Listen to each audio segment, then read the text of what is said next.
시청자 여러분 안녕하십니까? 경자년 새해 첫 주 KBN 주간 브리핑입니다. 지난 한 해 그 어느 때보다 한인 정치력 신장이 두드러진 한 해였습니다. 지난해 선거에서 당선된 한인 정치인들의 임기가 시작됐는데요.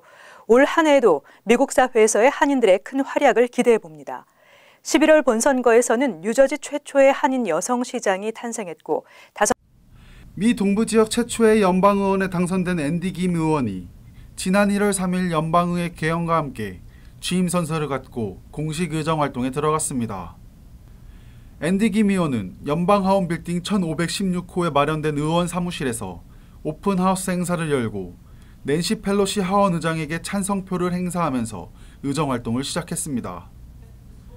김 의원은 1월 13일 미주 한인의 날을 기념하는 결의안을 공동 발의해 하원에서 통과시켰으며 설날 축하 결의안, 3.1운동 100주년 기념 결의 등에도 공동 발의자로 참여했습니다. 4월에는 남북 경협을 지지하는 내용을 담은 서한을 트럼프 대통령에게 보내기도 하는 등 활발한 의정 활동을 펼쳤습니다. 뉴저지 지역 한인 정치인들의 활약도 돋보였습니다. 뉴저지 최대 한인타운 팰리세이즈 파크 시장에 당선된 크리스 정 시장도 올해 1월 3일 필 머피 뉴저지 주지사가 참석한 가운데 취임식을 갖고 공식 업무에 들어갔습니다. 정 시장은 올 한 해 자신이 선거 공약으로 내세운 소통 강화에 주력했습니다. 지난 5월에는 한인들을 타운홀에 초청해 타운의 현안을 설명하고 주민들의 애로사항을 듣는 타운홀 미팅을 개최해 큰 공감을 받았고 7월에는 상인들과 대화의 시간을 갖기도 했습니다. 지난 11월 선거에서도 한인들의 승리 소식이 이어졌습니다. 뉴저지 체리힐에서는 수잔신 앵글로가 시장에 당선돼 한인 여성 시장 탄생이라는 쾌거를 이뤘으며 펠팍 앤디민, 포트리 피터서, 테너플라이 데니얼 박, 오라델 밀리엄 뮤, 올드테판 진뉴 후보가 시의원에 당선되는 성과를 이뤘습니다. KBN 뉴스 김찬래입니다. 뉴욕주에서 서류 미비자도 운전면허증을 발급받을 수 있게 됐습니다. 지난 6월 통과된 그린라이트법이 시행되면서 그동안 불편을 겪었던 서류 미비자들의 운전면허 발급이 잇따르고 있습니다. 뉴저지주에서도 관련 법안이 통과돼 시행을 앞두고 있습니다. 임동규 기자입니다.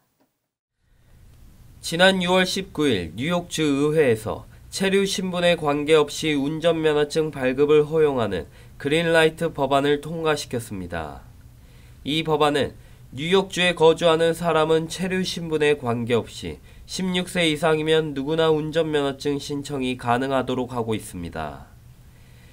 지난 12월 16일 시행에 들어가면서 뉴욕주 차량국에 사흘 만에 신청자가 1만 명에 육박할 정도로 운전면허를 취득하려는 사람들이 몰리고 있습니다.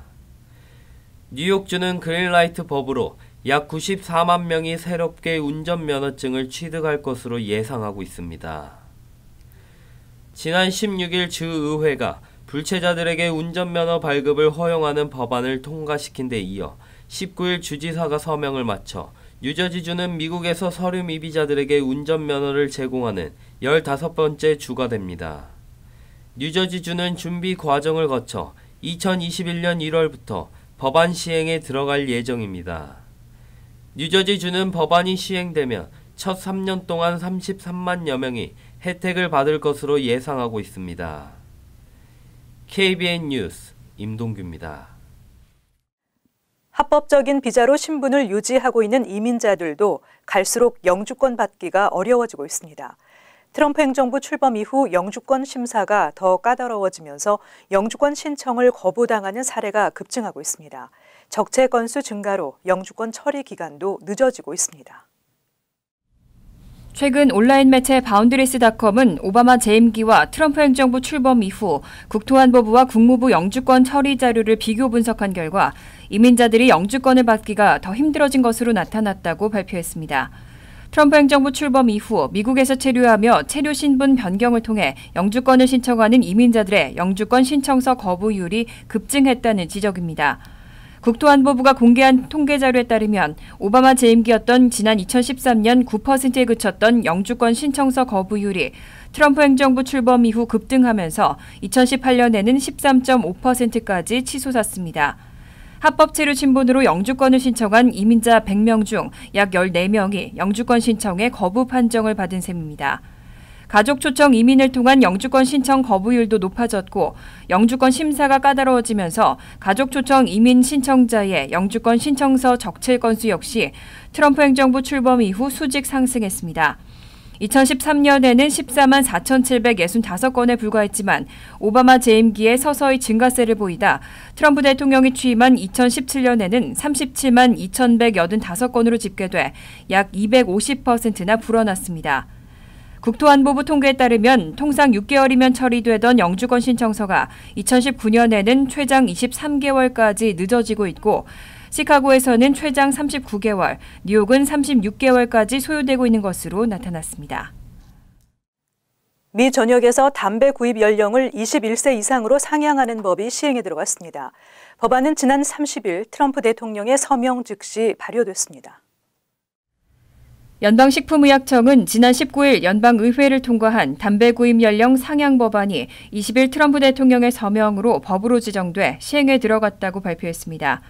전자담배를 포함한 모든 담배 구매가 가능한 최소 연령을 현행 18세에서 21세로 상향하는 법이 공식적으로 시행에 들어갔다는 발표입니다.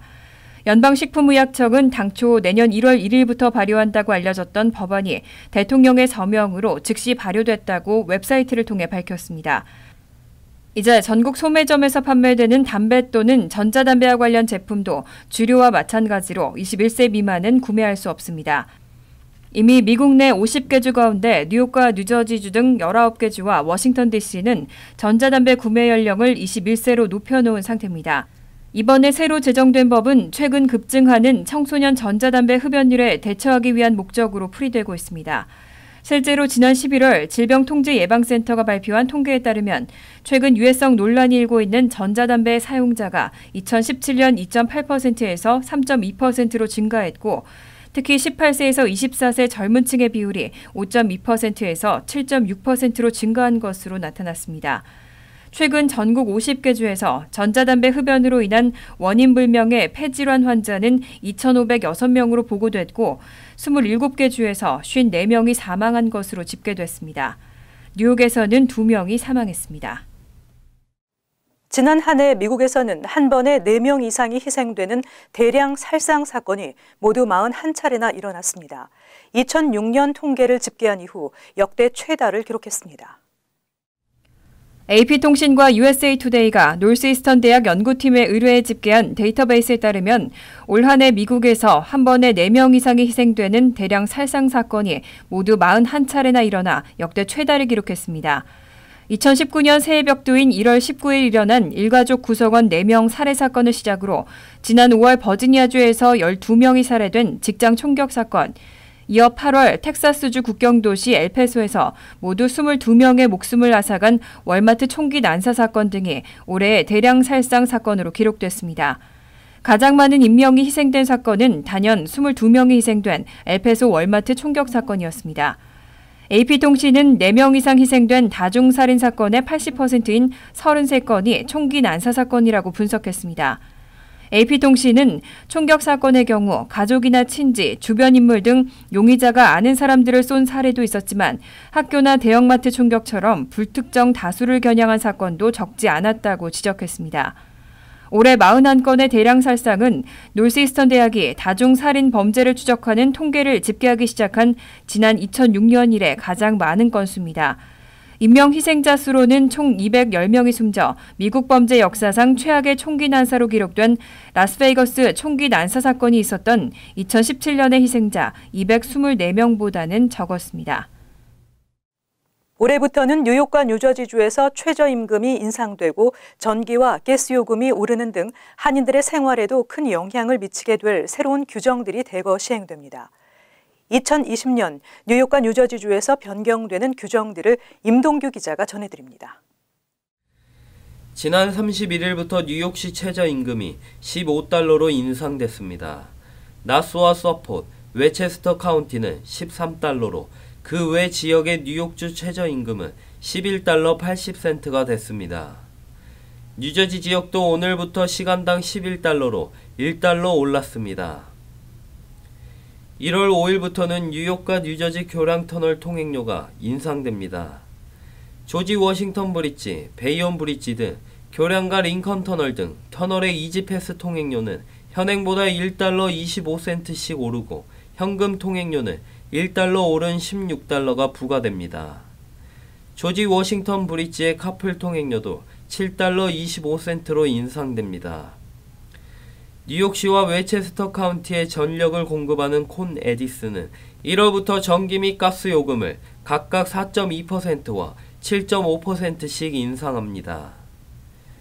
올해부터 유급가족 휴가가 확대됩니다.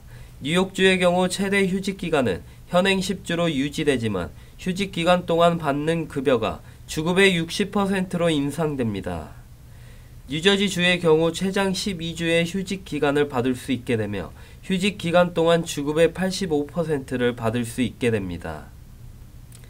3월부터는 뉴욕주 전역에서 일회용 비닐봉지 사용이 금지되고 마켓과 식당 등에서 제공되는 종이봉지에도 5센트의 수수료가 부과됩니다. 7월부터는 뉴욕시에서 모든 종류의 가양 및 액상 전자담배 판매가 금지됩니다. 10월부터는 보안이 강화된 운전면허증 리얼 아이디가 전면 시행됩니다.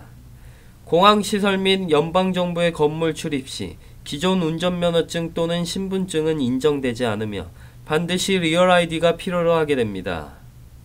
KBN 뉴스 임동규입니다. 평일 기준 71만 명이 넘는 시민들이 이용하고 있는 퀸즈 버스의 평균 시속은 8.7마일입니다.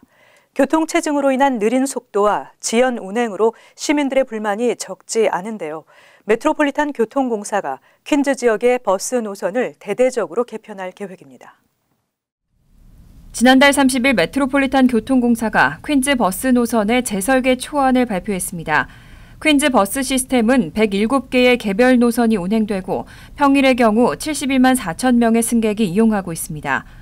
하지만 지난 100년 동안 큰 변화나 개선이 없었고 교통 체증이 심화되면서 운행 속도가 느려지는 등 전반적으로 신뢰도가 떨어지고 있습니다. 메트로폴리탄 교통공사는 이번 계획으로 버스 노선을 전면적으로 개편하고 개별 노선의 속도를 높일 뿐만 아니라 노선 간 효율적으로 환승이 가능한 시스템을 만들겠다고 밝혔습니다. 특히 승객들을 대상으로 실시한 조사에 따르면 대다수의 사람들은 버스가 예상한 시간에 도착하지 않아서 장시간 서서 기다려야 하는 점에 불만을 표했습니다. 실제로 퀸즈 버스 노선의 정시 도착률은 2014년부터 2018년까지 12% 감소했고 버스의 평균 시속은 현재 8.7마일인데 2015년보다 3.3% 늘어졌습니다. 이번 새로운 설계 계획에 따르면 가능한 한 버스 노선을 단순화하고 전철이나 기차 등 다른 대중교통수단과의 편리한 환승을 고려하는 방안과 버스 정류장 간 간격 조정, 배차 시간 조정 등을 포함했습니다. 최종 버스 노선의 재설계 방안은 올해 2분기에 발표될 예정이고 2022년부터 새로운 버스 노선이 적용될 것으로 예상됩니다. 메트로폴리탄 교통공사는 이번 계획과 관련해 주민들의 의견을 수렴하고 있습니다. 시중에 판매하는 가공식품의 영양 성분표를 보면 1회 제공량 기준으로 성분이 기재돼 있습니다. 하지만 실제 사람들이 섭취하는 양과 1회 제공량이 많이 다르다는 지적이 제기돼 왔는데요. 올해부터는 총 내용량 기준의 영양 정보도 함께 표시됩니다. 식품의약국은 대형 식품 제조업체 가공식품의 영양 성분표 개정안을 1일부터 시행하고 있습니다. 다만 연간식품 매출 1,000억 달러 미만 업체는 내년 1월 1일부터 적용합니다. 바뀐 영양성분표는 1회 제공량에 대한 영양 정보와 함께 포장된 전체 내용물의 영양 정보를 나란히 표시하도록 규정했습니다. 또 식품의 열량과 제공량 횟수, 제공량 크기 등은 굵은 글씨로 표시하고 당 섭취량도 표시합니다.